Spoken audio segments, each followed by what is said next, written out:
Hi, Nicole. Hey, David, how you doing? Good Good, thank afternoon, you. everyone. We are so thankful to have you here with us today. Coming on the end of January, David's going to provide us some updated information as it relates to the vaccine and all the new information he has. As a reminder, we have Armando Vayin from the Kaiser down in the southern part of our community to answer questions here as well. We, of course, are always recording and will share the information along with the PowerPoint slides and any additional resources we mention at the end of the day's presentation. So with that, I am pleased to turn it over to David. Great, thank you, Nicole, and welcome everybody. Thanks for taking time out of your busy day to join us at our regular Monday afternoon at 2 p.m. webinar, where we offer additional opportunities to learn more about prevention and mitigation of COVID-19. Let's go ahead and get you updated with some information or data about what's happening in the 600 plus long-term care facilities here in Alameda County. As many of you know, this has been a pandemic that has really taken its toll on our profession, and I'm sure for all of you, you're hopeful that we're at the end and we're seeing a light at the end of the tunnel. But 376 people who have been residing in long-term care facilities in our county have passed away so far due to COVID. This represents 43% of all the deaths of residents of Alameda County. Thankfully, we're starting to see a decline in the number of new COVID positive residents. We hit a huge peak right around the holidays, and thankfully, similar to what you're hearing about in the community, we're seeing a decline. And this simply shows you the skilled nursing facility data and the trend lines, the red trend line of the new SNF cases compared to the community spread that you see in the gray. And you can see how closely long-term care facilities outbreaks track alongside community spread. However, beginning in about the middle of December, we're starting to see a deviation from that normal, consistent and congruent trends between community spread and long-term care facility outbreaks. Thankfully, that trend will continue. We're certainly hope so. Most of you are still engaged with testing, and I want to remind you that just because you may be seeing and getting your first vaccine clinics from CVS and Walgreens, testing will not stop. We still are not sure whether or not individuals who've received both doses of the vaccine, we're not sure if they'll still carry the virus and potentially infect others. While getting the vaccine certainly provides tremendous protection against getting severe disease and ending up in the hospital, we're just not sure whether or not individuals can still carry it, even though they're protected. So as a result, you can expect to keep testing. Our positivity rate in the county is still quite high, and so there's a lot of virus around your facilities, and you want to be aggressively testing. After all, 50% of all the cases are invisible to you. They're either asymptomatic or pre-symptomatic, and the only way to find them is through testing your staff. So we're so pleased to report that Walgreens and CVS have really stepped it up. And about 90% of all the facilities in Alameda County now have their first clinic scheduled before February 10th. So this is great news. So CVS and Walgreens started out a little slow, as you can see, only getting to 102 facilities in the first 2 weeks. However, they hit their stride last week and got to over 100 facilities, and they expect to finish the first clinic in 630 facilities by February 10th. So they have put the gas on in this vaccination clinic, and they are going 7 days a week offering clinics. And we are in Alameda County too. We have complementary efforts, and many of you are aware of those complementary efforts. Here's two of the specific strategies that we're utilizing to make sure that your staff and residents have access to what they need, which is the vaccine, as fast as they can get it. So we've partnered with some local pharmacies, Haller's and Clayworth, and we deploy them out to set up clinics and long-term care facilities who need them quickly, or who maybe have decided to drop out of the federal partnership program and just get some help from us. Or there's many facilities that for some reason or another just didn't end up on the federal partnership program with CVS or Walgreens, and we're serving those as well. In addition, hopefully you all know that your staff are invited to the vaccination pods that occurred last week and this week, and I anticipate they'll be invited next week as well. It's really important that your staff go get vaccinated. There's no reason for them to be waiting for CVS or Walgreens to roll around.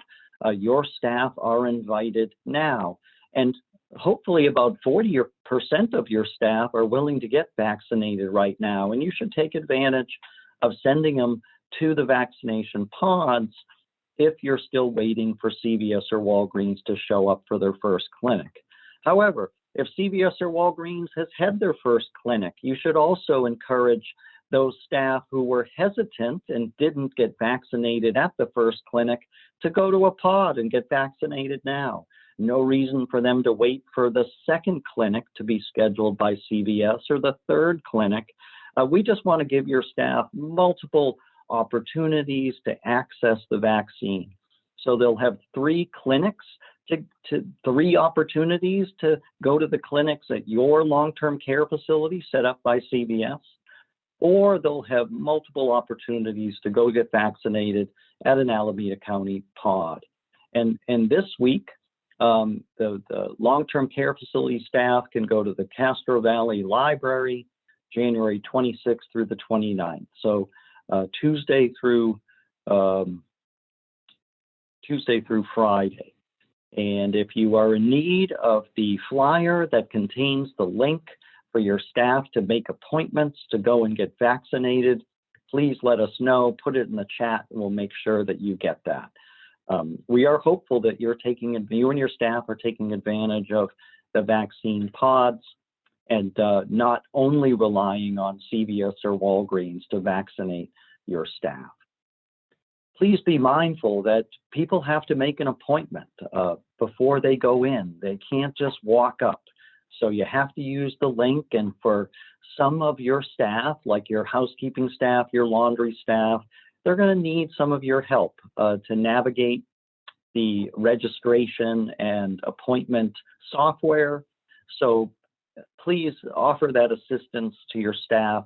Don't make the inability to navigate the appointment center as a barrier for your staff to get vaccinated. Help them out when you can.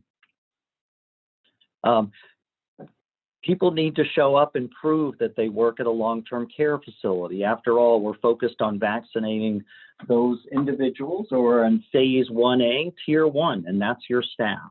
So after they make an appointment, they'll still need to show up with an ID, a clinical badge, a recent pay stub, something that proves that they work in a long-term care facility. We're hopeful that all the staff who interact with your residents face-to-face will get the appointments first, and then your office staff who might be working from home at this time will be covered in later phases.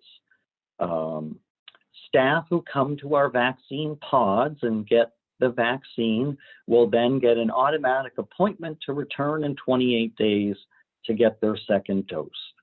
So bear in mind, if a staff member gets vaccinated by CVS with the Pfizer vaccine, then they would wait for the second clinic to get their second dose with the Pfizer vaccine.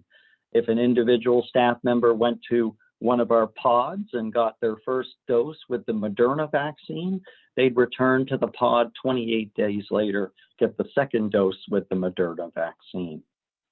So I think you can see the benefit. Can we just pause and go back to that ID thing that staff need to bring? What if it's a Sure. small facility and they don't have badges? Is there something else that that staff member can bring to indicate that they work for a long-term care facility?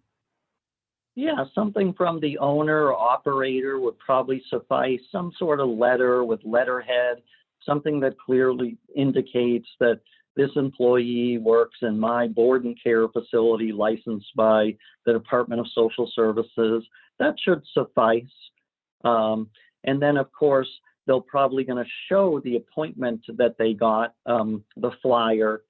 So I think those two things should be enough. Thank you. Sorry to interrupt. I just want to really call that out. If you have a 6-bed and your staff don't have badges, please write that letter, say the name of your facility, put the license number on it, print them the flyer when you send them out to get that vaccine, but make sure they have some identifications, they don't get turned away. Yeah, great. Thank you, Nicole. Let's see. And then we are working with Hollers and Clayworth, again, to fill in the gaps for those long-term care facilities who aren't covered by CVS or Walgreens. So if you're listening in on the webinar and you never heard from CVS or Walgreens, don't know if you're in the federal partnership, get in touch with us. We'll be sure to serve your needs. So in some cases, we are serving facilities that are on the CVS list, but they haven't been scheduled yet, or they're scheduled just too far out and they wanted to be served earlier. So we're doing our best to serve individual facilities who have a need and want to get vaccinated faster. And of course, we're in close contact with CVS and Walgreens. We're simply complementing their efforts. Our efforts are congruent with their efforts. And all that we're doing is really expediting their clinics with these efforts by deploying local pharmacies to set up clinics, as well as offering the staff an opportunity to get vaccinated at our pods. So I'll pause there, see if there's any questions or comments before we transition away from the vaccine topic. Yeah, as it relates to the pods, how do they go about getting the link to set that up for their facility? Yes, well, Nicole, you and the trade associations, myself, we've all been emailing long-term care facility leaders with the flyer to inform them about the pods. If you haven't received any information or haven't received the flyer, simply please be in touch with Renee or I, and we'll make sure to get the flyer to you so that you can invite your staff to go to the vaccination pods. Thank you. I don't see any other questions about the vaccine, but I want to encourage folks to add their questions in the chat or the Q&A. Great.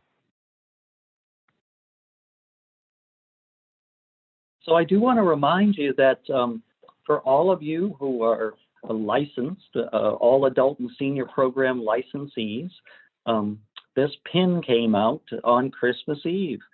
And essentially, for all of you, you were required to submit a COVID mitigation plan to the Department of Social Services by last night.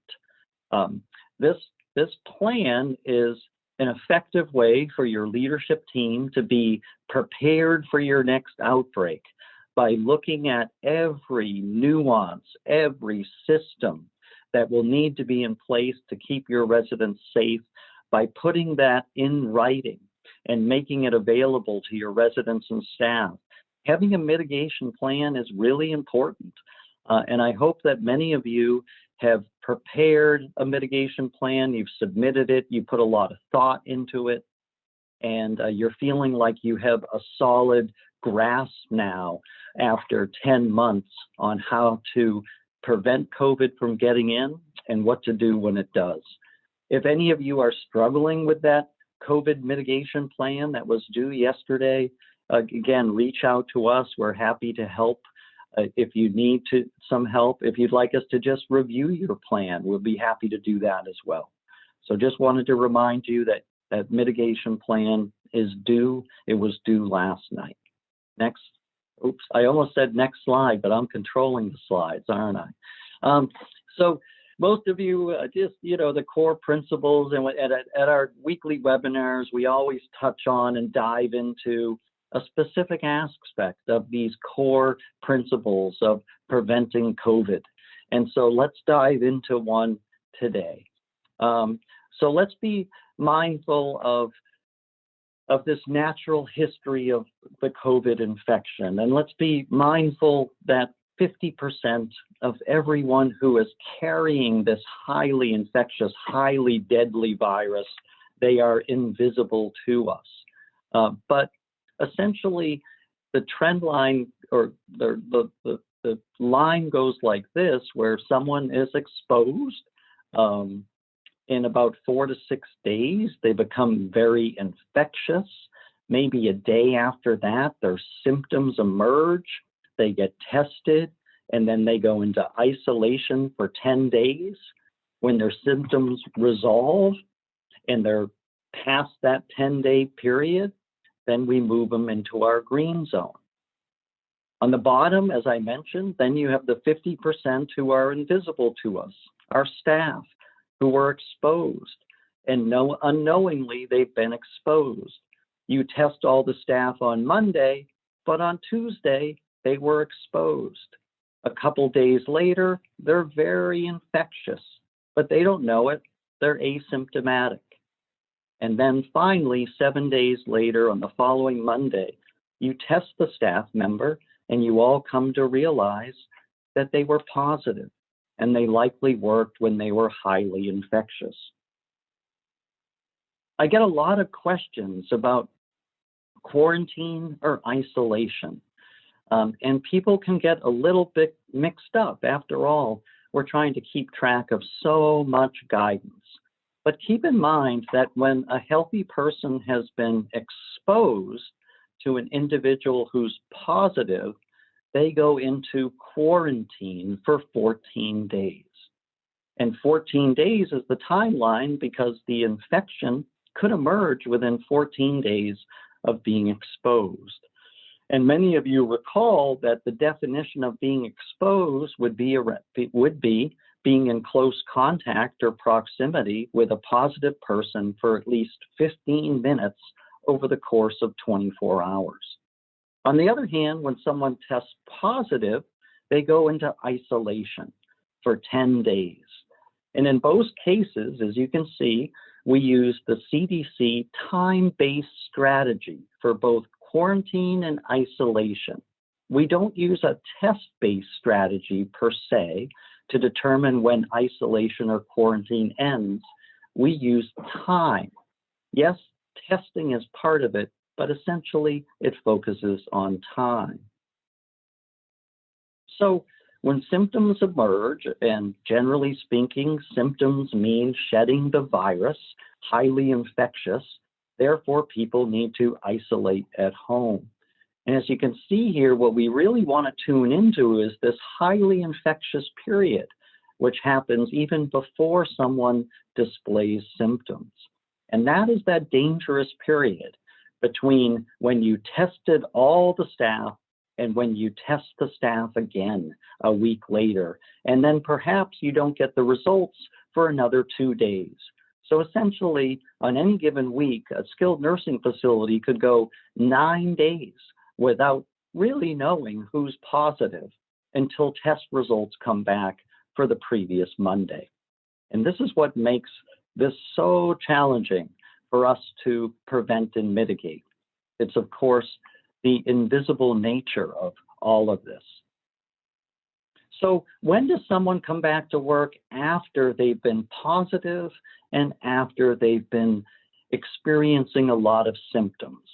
Well, if they're mild or moderate cases and they isolate for 10 days and experience those symptoms, the person really can't come back to work until they've been able to be symptom-free for 24 hours without the use of Tylenol or other medications. And of course, we want them, all of their symptoms to be improved before they come back to work. If yes to both, then they can come back to work after day 10. However, for some staff, or usually this happens for residents, if they become severely ill and end up in the ICU, generally speaking, we try to keep them isolated or away from returning to work anywhere between 10 and 20 days. And really, the person's primary care physician would make that determination. But once again, whether it be day 10 or day 20, we certainly want those symptoms to be resolved without the use of Tylenol or other fever-reducing medications before the person comes back to work. When someone is exposed, of course, but they haven't tested positive, generally speaking, they go into quarantine for 14 days, using the time-based strategy to determine whether or not they'll test positive over that course of 14 days, or if symptoms arise. But getting tested on day 8 doesn't mean that a person can come back to work if they're negative. They still would need to be in quarantine to determine whether or not the virus will emerge after exposure. As I mentioned to you, over the last couple of weeks, the Department of Health here in Alameda County has adopted the new CDC guidance, which enables you to bring staff back to work who've been exposed but have tested negative on day 5. And by testing them negative on day 5, you can safely bring that exposed employee back to work on day 7, essentially cutting a full week off quarantine. But that's the general rule of thumb.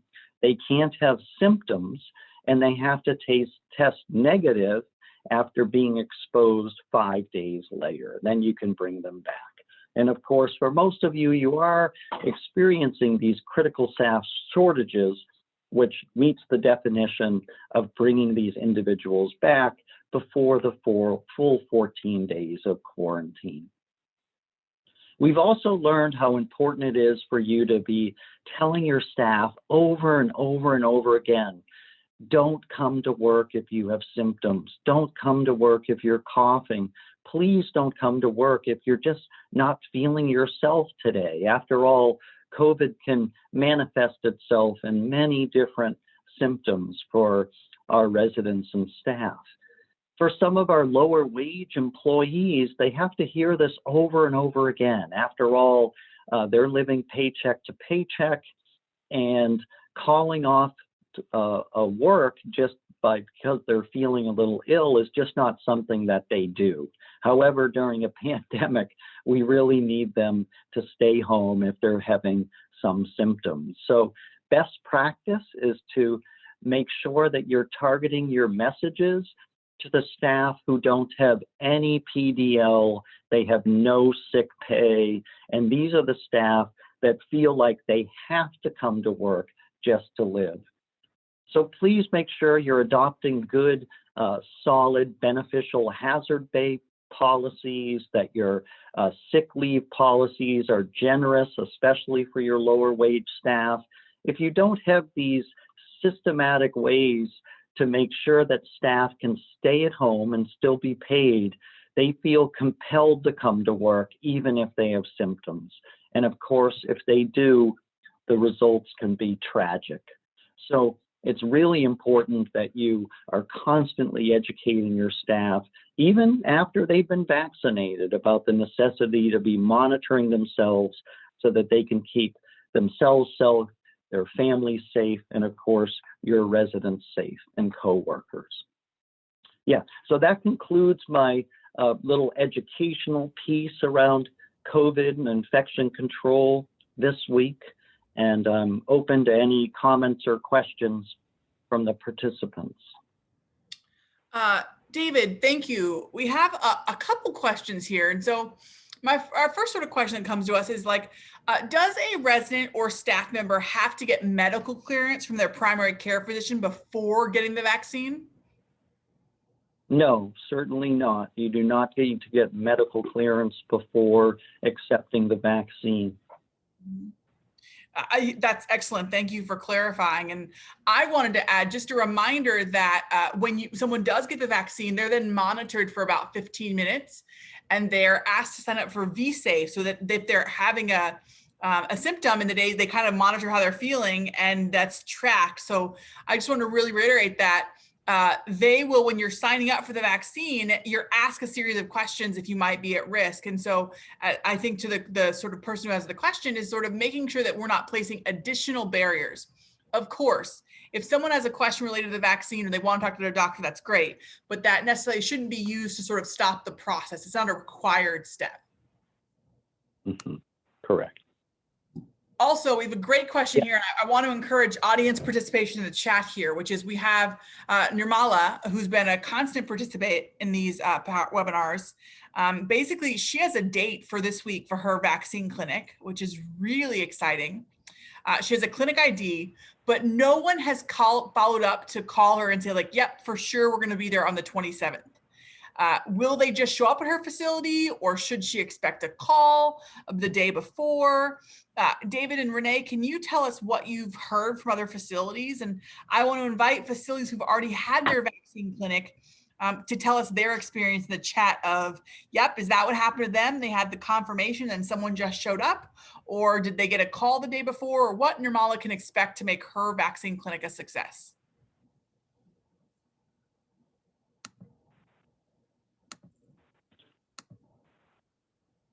Well, I was waiting for a participant to chime in, but generally speaking, you should get a call today from CVS or Walgreens. They usually call 2 days away from your clinic, and they do that because they're carrying the Pfizer vaccine. They want to get a very accurate count about how many residents and staff that you anticipate will accept the vaccine, because they don't want to pull doses out of cold storage that could possibly go to waste.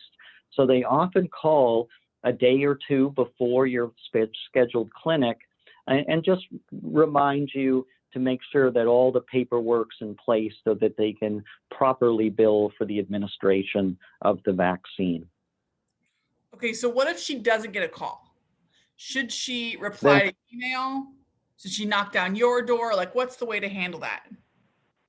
Yeah, certainly. If you'd like, I'd be happy to reach out to our contact on your behalf and just inquire, hey, you know, she has a clinic on the 27th, but no one's contacted her. Can we get confirmation? We'd be happy to do that for you or anyone on the call. Okay. And then I think I see a hand raised from Teresa Benino. Teresa, I'm going to let you talk because maybe you have some experience with this. Teresa?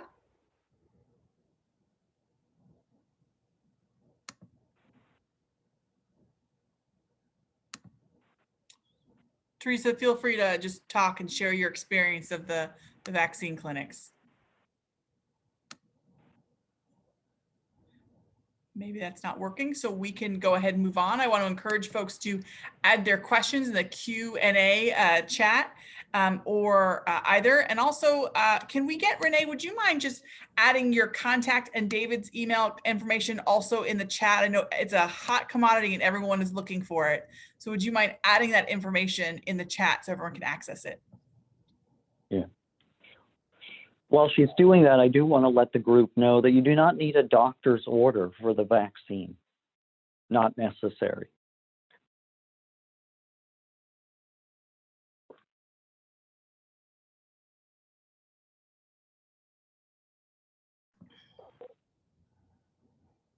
Maybe while we wait for some questions, I just want to share with the group that David and I gave a presentation this morning to the Joint Committee of the Board of Supervisors for Social Services and Health, and talked about sort of what's going on in long-term care and the vaccine rollout. And it was really exciting to me about how this fit into overall social services and to see what good and important work the county is doing in this area, and to see how far we've come. You know, and a couple weeks ago, it was a little hairy. We were all a little stressed, but it was really exciting to see how far we have come as a community.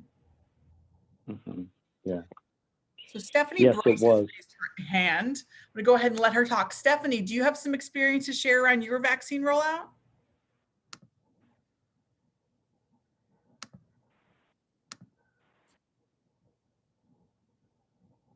Well, maybe not. Again, if you have questions, feel free to drop them in the chat. or the Q&A. So David, I'm sorry, please feel free to continue with your presentation. Oh, I'm just reading this chat by Evelyn, who says that we just finished today. CVS sent email asking to confirm the date. So CVS called. I set up the date now, and they gave a time range. Good.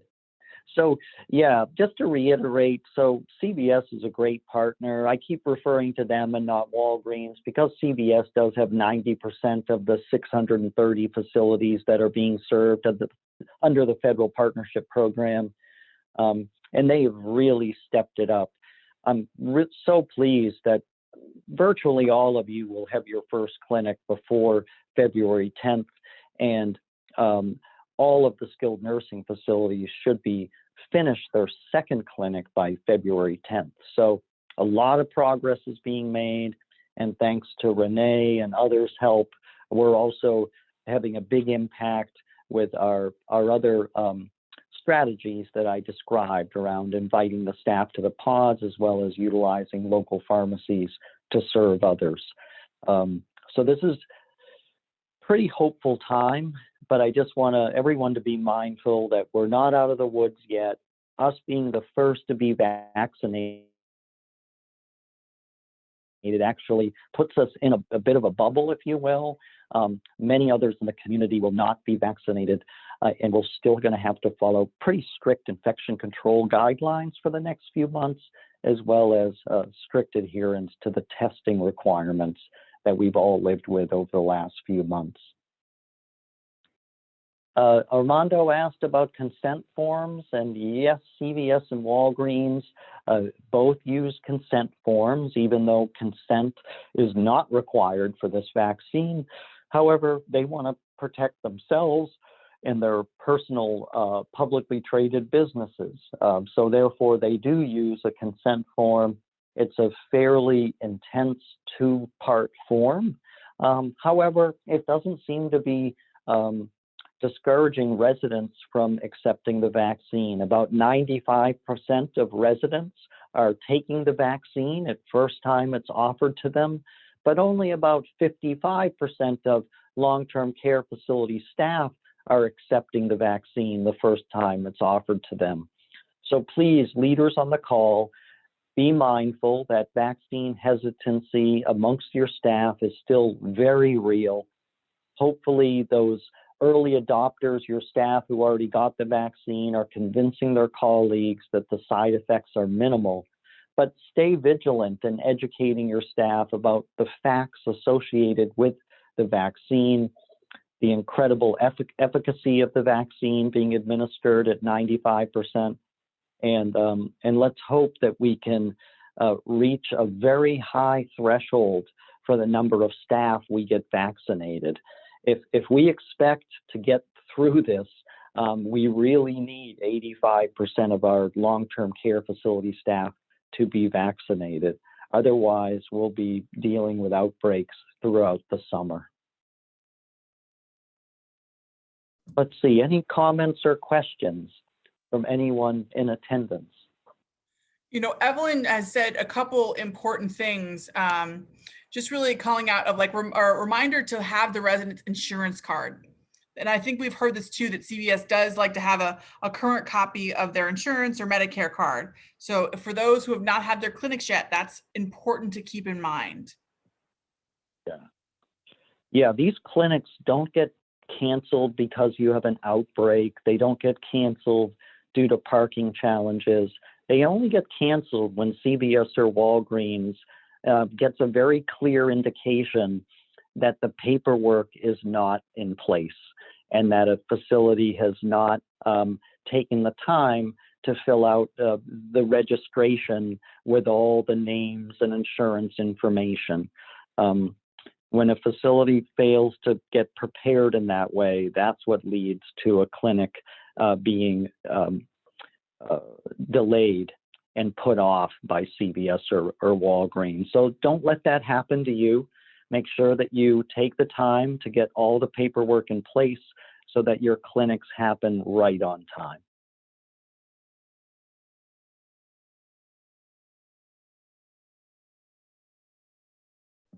Okay. Anything else for the good of the group?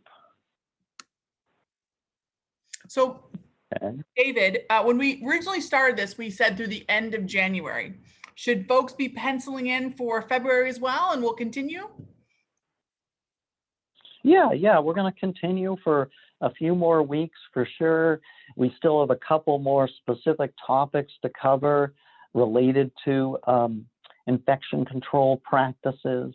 So yes, we're going to keep going. And Evelyn also let the group know that resident telephone consent is okay, and that's right. Good. Anything else, Nicole? Nope. So it sounds like we'll be sending out the recording, the PowerPoint, and is there any other information you'd like us to include in the follow-up? Yes, we always have some good resources to share. I'll make sure to send those to you. And with that, just to say to the leaders, thanks so much for joining our webinar. We so appreciate all your efforts. You're a resilient group, and we're getting through this, and spring is on the way. So thank you for your efforts. If there's anything that we can do, please reach out. David, this is Armando Vallin. Yes, hi, Armando. I want to call out how fantastic your team is. You've been amazing. And I say that from the bottom of our heart, personally, and from our team. We really, really want to thank you. Same thing with Renee. Every question we ask you, you have an answer. And I'm just amazed at how far we've gone and all the hard work that you do. So thank you for your partnership. We truly appreciate it. Oh, that means a lot. Thanks so much for making my Monday. Appreciate it, Armando. And on behalf of Renee and Nicole and all of us, we are really grateful to be working with Kaiser Permanente and our partners there. So thank you for your support as well. Thank you. Well, everyone, we will be back next week. And of course, you'll get a follow-up email. Wish everyone a good week with lots of vaccine clinics, and please continue to stay healthy and well. Thanks for all your work. Thanks, everyone. Thanks, Nicole.